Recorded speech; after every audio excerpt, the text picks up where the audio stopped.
Articles. What are articles? We have two types of articles. Stop writing. Two types of A and M is called indefinite articles. क्या कहलाते हैं A और M?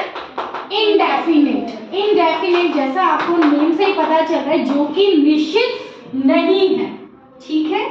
और दा का मतलब दा है आपका डेफिनाइट आर्टिकल, ठीक है।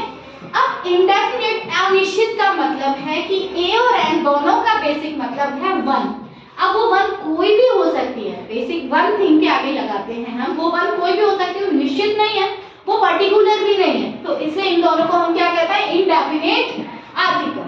अंडरस्टूड? एंड डेफिनिट आर्टिकल का मतलब है जो चीज दुनिया में एक हो, जो खास हो, ठीक है। It is called definite article. Now अब ए आर्टिकल किन किन के साथ आप यूज करोगे बेटा? We have five vowels, A E I O you.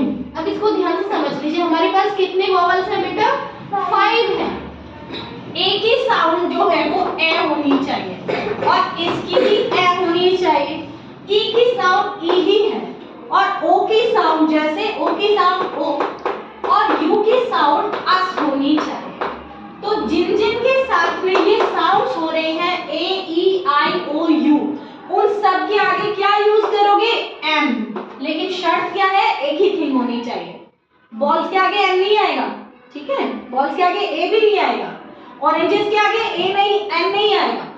Singular thing के साथ में लगेंगे, ये चीज ध्यान रखना। ये सभी जो भी आर्टिकल्स आप यूज करते हैं वो सिंगुलर थिंग के साथ में लगेंगे, ठीक है। अब जिनमें ए ई आई ओ यू की साउंड आ रही है उन सब के आगे आप क्या लगाओगे बेटा? एन, ठीक है। अब जिनमें इनकी साउंड नहीं आ रही है कॉन्सोनेंट, अब हमारे पास इंग्लिश अल्फाबेट में कितने लेटर्स होते हैं टोटल? 26। उसमें से ये 5 निकल गए तो जो 21 बच गए, इनके अलावा उन सब के साथ में आप क्या लगाओगे? ए।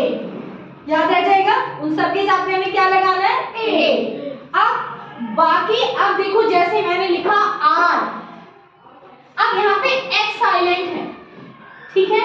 तो ओ की साउंड आ रही है, फिर क्या लगाओगे? एन। ये ध्यान रखना, ठीक है। ऑरेंज, ऑरेंज में ओ की ही साउंड आ रही है, वोवल से मैच कर रहा है, तो क्या लिखोगे? N orange. समझ गए? ठीक है। अब जैसे मैंने कहा यूनिवर्सिटी, यूनिवर्सिटी, या अब यूनिवर्सिटी में यू की साउंड है वो यू आ रही है और हमें यू की साउंड क्या चाहिए? अस चाहिए, तो इसके आगे क्या लगेगा? ऑ। ये ध्यान रखना, ठीक है। इसी तरह से अम्ब्रेला में अ की साउंड आ रही है, जब आप अम्ब्रेला लिखते हो तो अ की साउंड आ रही है, इसलिए क्या हो जाएगा? एन अम्ब्रेला, ठीक है। समझ गए? ये चीज ध्यान रखना। अम्ब्रेला। यूनिफॉर्म, यूनिफॉर्म यू से स्टार्ट हो रहा है और हमें साउंड किसकी चाहिए? अस की, तो यूनिफॉर्म के आगे भी अ यूनिफॉर्म। समझ गए? ए और एन में कॉन्सेप्ट समझ में आ गया आपको, ठीक है। अब बात करते हैं द।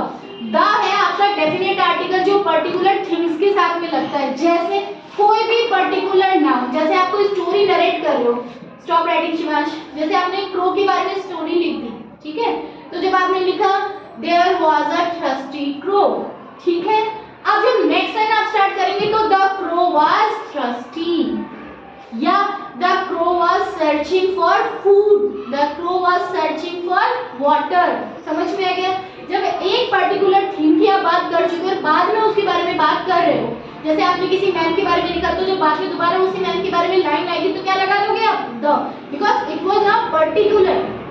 अब वो क्या हो चुका है? पर्टिकुलर हो चुका है। समझ गए? अब वो नॉर्मल नहीं रहा, वो खास हो गया। तो जब एक ही सेंटेंस में या एक ही पैराग्राफ में एक नंबर को आप जब दोबारा लिख रहे हो तो आप क्या यूज करोगे? द, ठीक है। नेक्स्ट सुपरलेटिव डिग्री आपने पढ़ा है। ये सुपरलेटिव डिग्री में हमने पहचान किया ना, the biggest, the cleverest, the highest. याद है? उन सब के आगे आप क्या लगाओगे? फिर in the morning, the day, ठीक है, या इन द इवनिंग या द नाइट। डेज के आगे आपको क्या लगाना है? द, ठीक है। अब स्काई, मून, अर्थ, सन, इन सब के आगे क्या लगाओगे? द। जितनी भी रिवर्स हैं सबके आगे द लगाओगे, क्योंकि रिवर एक ही है दुनिया में, जैसे गंगा नाम की नदी एक ही है, तो द गंगा, द यमुना, ठीक है। इन सब के आगे क्या लगाओगे बेटा? द। जितने भी ओशियंस हैं, the Indian ocean, the Pacific ocean, ठीक है। तो इन सब के आगे आप क्या लगाओगे, द, समझ गए। द यूके अगर कलेक्टिव है, ठीक है, the UK, the Galaxy, Galaxy group of stars है ना, तो उनके आगे भी इस तरह की थिंग्स के आगे भी आप क्या लगाओगे, the. Understood the concept of A and the, ठीक है।